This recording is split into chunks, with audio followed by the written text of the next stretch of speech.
যেই যুক্তিতে জাতীয় নির্বাচন আপনারা অন্তর্বর্তী সরকার বা তত্ত্বাবধায়ক সরকারের অধীনে চান যে জাতীয় নির্বাচন দলীয় সরকারের অধীনে সুষ্ঠু হয় না, একই যুক্তি তো স্থানীয় সরকার নির্বাচনের ক্ষেত্রেও প্রযোজ্য। তাহলে মানে যদি স্থানীয় সরকার নির্বাচন এই সরকারের অধীনে হয় তাহলে সমস্যা কি?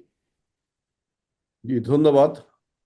দেখেন, জাতীয় নির্বাচনের যে সিগনিফিকেন্ট, সেটার সাথে স্থানীয় সরকারের একটা ব্যাপক পার্থক্য রয়েছে। এটা হলো প্রথম প্রশ্ন।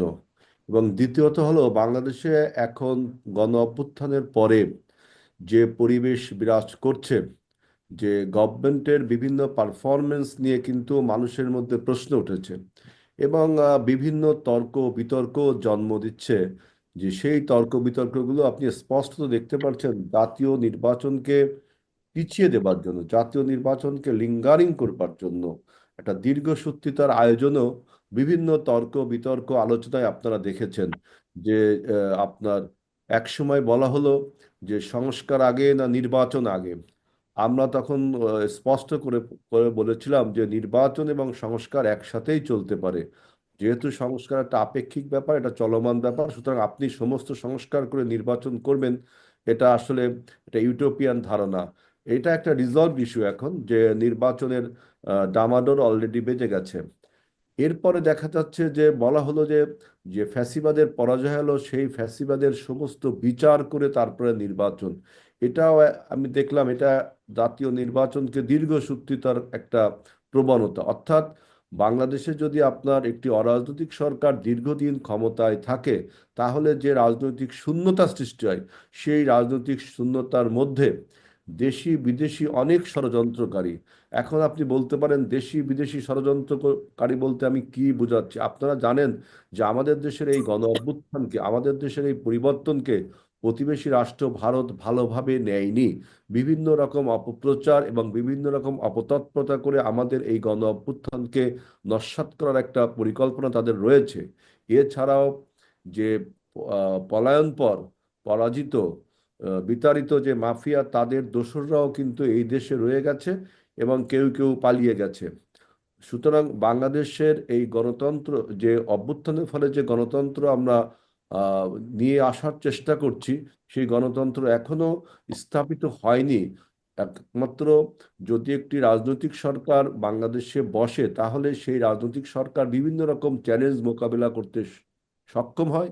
এবং বাংলাদেশের রাজনৈতিক শূন্যতা তৈরি হলে এই যে দেশি বিদেশি চক্রান্তকারীরা বিভিন্নভাবে বাংলাদেশকে নিয়ে একটা অপকৌশলে লিপ্ত হয়, বাংলাদেশকে একটি স্যাটেলাইট রাষ্ট্রে পরিণত করা, বাংলাদেশে তার যে পরাজিত এজেন্ট, তার বিভিন্ন ফর্মুলাকে প্রতিস্থাপিত করা। এবং আমরা দেখেছি যে কারা এই নির্বাচনকে লিঙ্গারিং করার কথা বলছে। আমাদের বৈষম্য বিরোধী ছাত্ররা বলছে, এটা কিন্তু আমি বলছি না। আমি বলছি যে 2008 সালে যারা বিভিন্ন শব্দের অবতারণা করে, যেমন পরিবারতন্ত্র, সংস্কার, দুর্নীতি, এই সমস্ত সংস্কার, এই সমস্ত লেক্সিকনকে, শব্দমালাকে সামনে এনে নির্বাচনের সামনে দাঁড় করিয়ে দিয়েছে, তা উভমুখী সব সংকটে ফেলেছিল।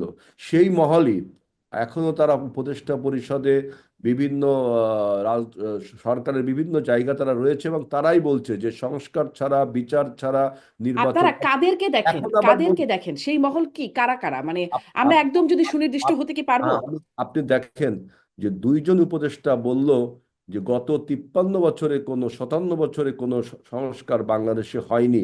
সেই প্রশ্নের উত্তর আমরা বহুবার দিয়েছি। সেই উপদেষ্টাকে বলেছি যে আজকে যদি রাজনৈতিক দলগুলো এই অন্তর্বর্তীকালীন সরকার ব্যবস্থা প্রবর্তন না করতেন, তাহলে আপনি একজন এনজিও কর্মী থাকতেন, আপনি মন্ত্রী বা উপদেষ্টা হতে পারতেন না। আমরা সংস্কার করেছি বিধায়।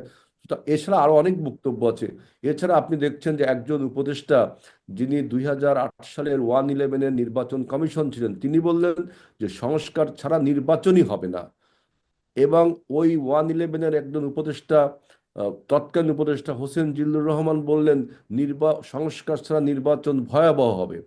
তারপরে আমাদের উপদেষ্টা মাহফুজ সাহেব বললেন যে তাদের সরকারকে বিব্রত করবার জন্য ডান বাম সমস্ত শক্তি অপতৎপরতা চলছে।